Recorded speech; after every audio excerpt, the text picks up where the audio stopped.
waaw Toubactu officiel bis ni ki tey daal jàpp leen dootu leen amati benn jaaxle si wàllu info bu gaaw te wóor. di ngeen wax Ousmane Sonko mi wëliyu la wala xutbu la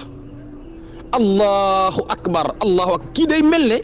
day gis gannaawam comme ni muy gisee kanamam c'est extraordinaire gars yi Ousmane Sonko dem leen ngeen seetaani ko YouTube Facebook li muy wax comme non lii du dëgg kii wàliyu la wala xutbu la allahu akbar Ousmane lépp lu am wax na ko lépp lu war a demee wax na ko billahi wala tallahi man kii yéem na ma allahu akbar man moom fu mu waxee dëgg rek xaw ma kan waa man damaa jommi man Abdoulaye Yaqiin man damaa jommi man Sonko damaa jommal man sama diggante yàlla man Ousmane Sonko daf maa jommal ndax Ousmane Sonko mii ma seetaan nii di ko jàkkaarlool muy wax Ousmane lépp lu mbir mi war a demee wax na ko te egseeguñu ci mu enregistré ay vidéo teg ko nee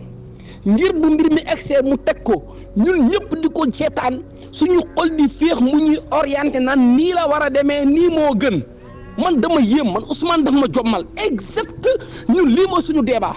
nekkate Ousmane Sonko prépare na lépp allahu akbar kii waliyu la wala xutba la kii dañ koy ilhaam wala dañ koy wahyu sëñ bi ngir yàlla dimbale leen ma ngeen wax ma Ousmane Sonko mooy kan man kii daf ma yéem man kii daf ma jommal man Yaqiin man ay waay Ousmane yal na nga gudd fan yal na la yàlla wéral billahi yal nañu am ndam lu leer nañ Bassirou Diomaye Faye mooy Sonko billahi fu mu joxoñ foofu la Ousmane du nit laa wax non lii